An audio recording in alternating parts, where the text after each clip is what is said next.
Hello, welcome to video lecture for week 7, in which you're going to start a new project, project 3. Oh, we're almost to project 4. We're almost finished, even though it's only halfway, but we're getting there. The research summary. Let's take a look at that just to have an idea before we do anything else.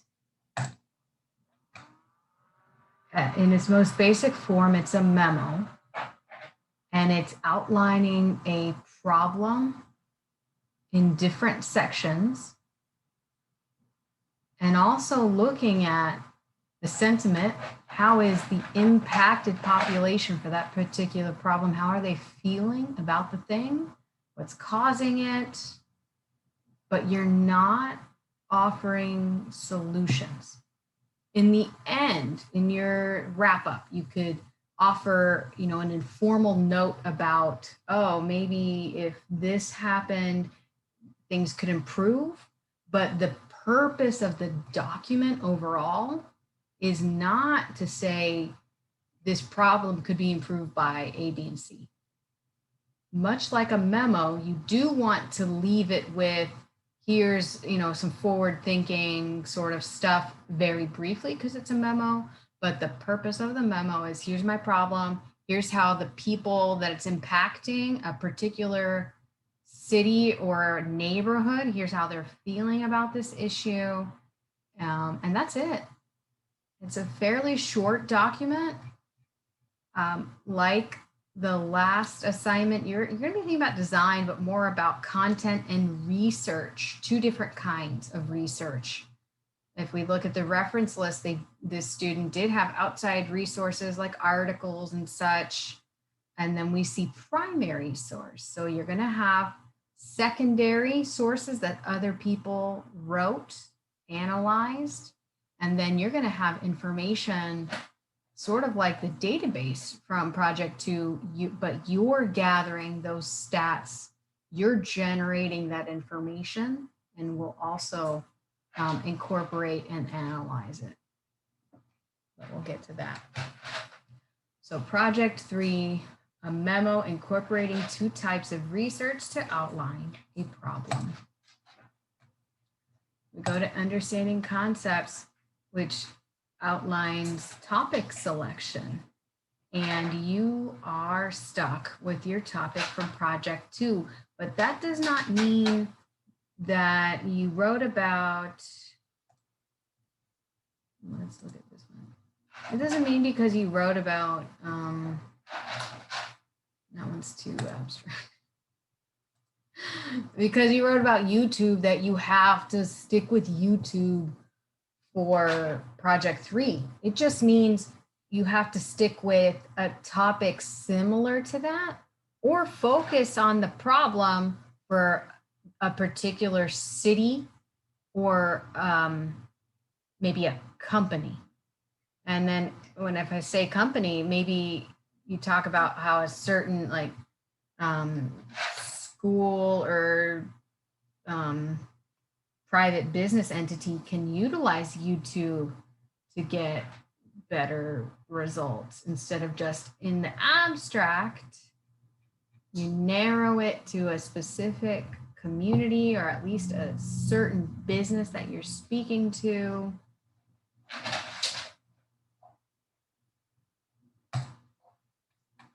So for instance, I have another example here. If your database was talking about birth rates for project 2, it's okay to kind of go outside of that topic of birth rates, but still stay within the umbrella of healthcare. And maybe you settle on OBGYNs in the Tampa Bay area. So you need to, the primary purpose of the research summary is focus. You're researching a real world problem, but for a specific place. And I'm having you kind of stick with your topics because project 4 is about solving something from one of those problems laid out in project 3. because project 4 is a group project, I end up lumping y'all together into like 4 or 5 people per group.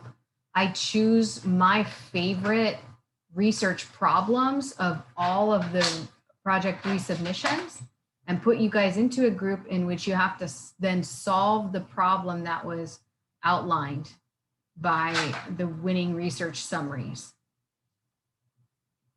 And it helps if one of the people in the group, they already kind of have background knowledge about it because they wrote about it. And maybe some of the stuff from project 2, some of the visuals can be used for project 4, which is a comprehensive report in the form of like a website presentation, basically. So that we're jumping ahead, but I'm giving you my reasoning for sticking you with your P2 topic, essentially. And it's to help you, not to hurt you.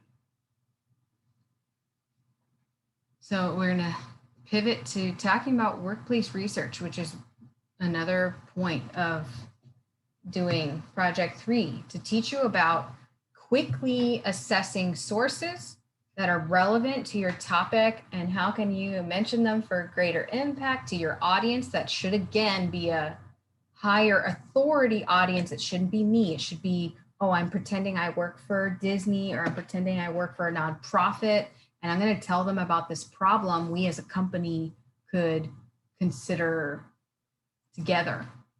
So that's kind of where you should always come from in terms of audience.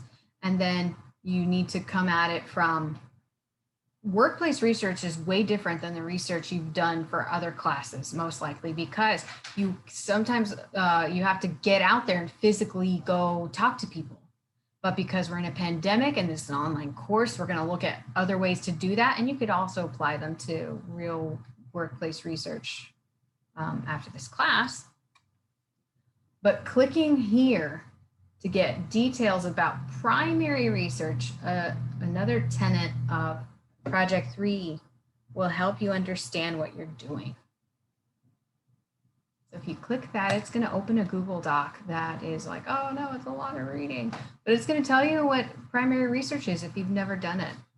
And primary research is, again, think of the database from Project 2, and you're going to be gathering that sort of information, but it doesn't have to be pages and pages, even 5 results from a survey or 5 stats or something. You can analyze that for Project 3, and that's fine. It's just the act of doing it and trying to do it on your own is all I'm looking for here. So when you think to everyone for Project 3 needs to decide on one type of primary research, and I've outlined in this little box online ways to do that. So you might say to yourself, I'm going to just do the easiest thing for primary research. I've done it before, is a survey. And I have ideas in this column for going about surveys. Or if you're like, I know primary research can mean an interview, I'm going to do that. In this box, I give you ideas on how you can do that. And you can interview someone that knows about the topic, either at USF, or you know somebody that's like a cop or a teacher and they have something to do with your topic. You're going to interview them. I don't care if they're your brother or whatever, that's fine. If you are like, oh, I know I can go observe things face to face, that's part of primary research. This is true. But again, it's also something you can do from home. And I don't encourage you to go to a neighborhood or a city and observe, not only because we're in a pandemic, but because it takes a long time. And it's time you don't have for this project. So instead of that, you can resort to what is called online observation, which is more about looking at reviews that are already there. You didn't write them, but it's okay if you assess them, kind of collate and collect them to then analyze them for the reception. How are those people feeling about your problem, your topic? Are you looking up, education stats for Tampa Bay High School, and you look up the reviews for that school and how the teachers and parents or whatever how they're feeling about it? or you're more of a business economic angle for your topic, and you go somewhere like Trustpilot, Better Business Review, other just online forums that are talking about that business and how are they feeling about it. You can also use OmniSite Twitter map. I think I've shown you that before, or tweet map, is it? If you want to look at how people are feeling in a particular area, because it helps you narrow it down. So if we type in USF on OmniSite tweet map, we know our focus is Florida, Tampa Bay area. You start zooming in, and Tampa Bay area, I mean, that could encompass all of here. But say maybe we're really focused on this area. We can see nobody's really tweeting about USF that much. This is just an example. And when you start hovering over these dots, you see what they tweeted, and it's kind of cool to see what people in that area are feeling about your topic. If this doesn't work, I mean, OmniSite tweet map is cool, but it doesn't work for every topic or hashtag or whatever. You could just go to regular Twitter and see, search your topic.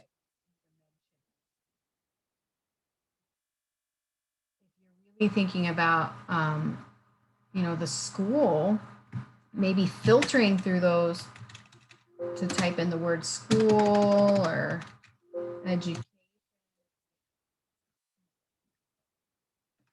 There are different ways you can filter through even a bunch of tweets that show up if you're looking for different things. But this will also show you, how are people feeling about it, or how often is it mentioned, or really what's mentioned about your topic, to then give you just some idea of what you can analyze about the impacted population. How are they feeling about it? That's just one part of your study, of your research summary, but it's still an important part. And I'm showing you OmniSite tweet map or Twitter or Trustpilot reviews, because that's a way you can get to how they're feeling without just online articles or web pages, which is also another avenue you can take. But essentially, however you choose to come at the primary research angle, I have to see that you used it in your rough draft somehow. Either a screenshot to prove it, and then just like project 2, you label it with a caption and you talk about what it means in the text. Or if you are going to interview somebody, include their name. This person interviewed Sabrina, and they gave an idea of what they talked about and what it could mean. And that it wasn't under impacted population, it was under causes of the problem, because that's where she thought her primary research kind of where it fit. So your primary research might not fit in impacted populations, but it needs to happen. A lot of the times it is going to be about the impacted population and how they feel, but it might not be. This student, they were looking at parks in the area. And so they looked up reviews about parks in the area. And that was under, it looks like, causes of the problem instead of impacted population. This student looked at, I guess, revitalizing the neighborhood. So they did actually go take pictures. Again, I discourage that, but you can, you're an adult. And that was under explanation of the problem and not necessarily impacted population. You can also use something like Google Maps. And when you're looking at something, it's an online tool that you're using to generate analysis, and that in and of itself is online observation, and you can term it as primary research. And that's what this student did. They were looking for the number of gyms in the area, and they analyzed what it meant for their topic and their problem. But they went a little step further, and they also included another type of primary research. They looked at the online reviews, but they still didn't necessarily put that under impacted population, but it helped them kind of assert how they were feeling. This person, they did a survey, and they at least put the survey form here so I could see what they were talking about. We can see it kind of just goes on. The student examples are similar in the vein of, I need to physically see a screenshot of your primary research, and you need to talk about it somewhere in the text. What does it mean? And this worksheet reminds you that online observation is one of the easiest ways to conduct primary research. And you should ask yourselves these types of questions.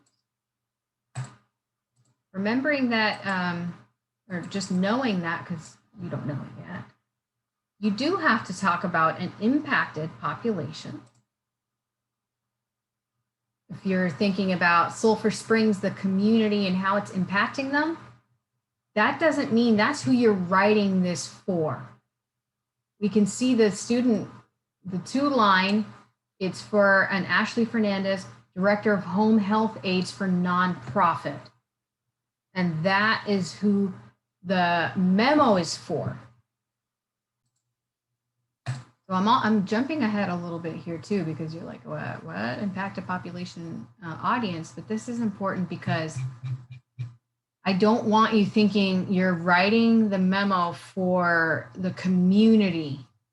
You're still thinking with your professional hat on, you're working for a company and you're gathering information about this community and the problem, but you're drafting this for a higher authority. Some do's and don'ts about primary research here. It's okay if you survey family and friends or you interview them. But if they really have no vested interest in the topic, they're not stakeholders, the answers they give you, it's going to be kind of shitty.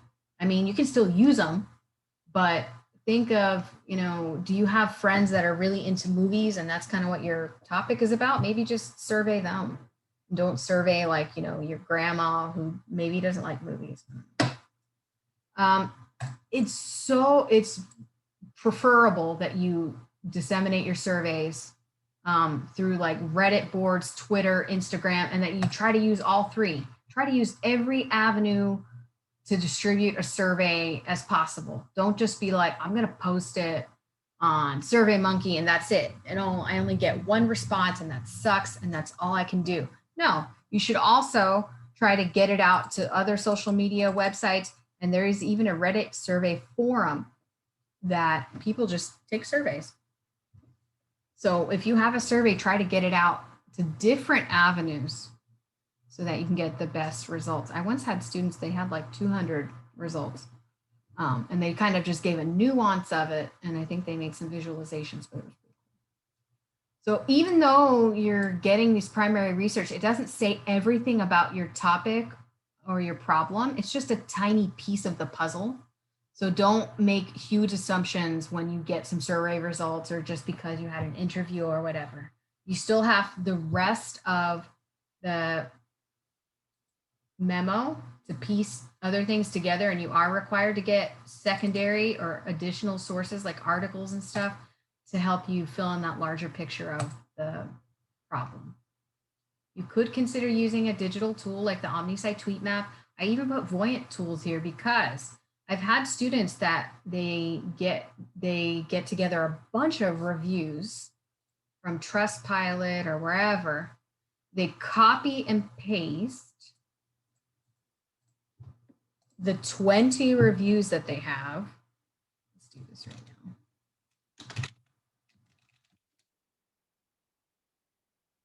Let's pretend I didn't just copy and paste 1, but I copied 20 reviews about my business or topic. I hit reveal on Voyant. And then, because we didn't put a lot, I can see some of the most popular words here and kind of assess.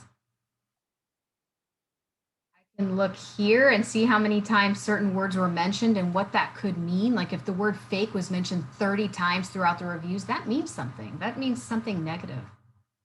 Or how the words are related. I could look at that. And then further for some correlations, if we had more, it would give us more results. But I have had students that used that. They used the reviews and they use Voyant tools, because this is Voyant tools, if we remember, is a way to analyze text in a visual way and just to analyze text. And that would be a use of primary research. It's going above and beyond. You don't have to pair both of them together, but you could. And then this student was analyzing USF bus routes, I think, with the Bull Runner. And they looked at the correlations and what it could mean. And they discussed it in causes of the problem. And they had a screenshot. And then I just have other samples here that I think I've already shown you about how students are using the online reviews. We have a student that used OmniSite Tweet Map, and they talked about the relevance of it here. You can use Google Maps. There's different ways to assess your problem that you settle on. And it makes it way easier when you settle on a locale or a business or an entity like USF or Microsoft, or just settling on a business or something that's ultra specific. So let's dive into what, there's a reading that you can click on in the, I think it's the RAR book. And then just a discussion to get your mind thinking about research and how you use it in writing, and no need to worry about MLA or APA formatting. It's due February 23rd at 11:59 p.m. So I'll see you on the next part of Module 7.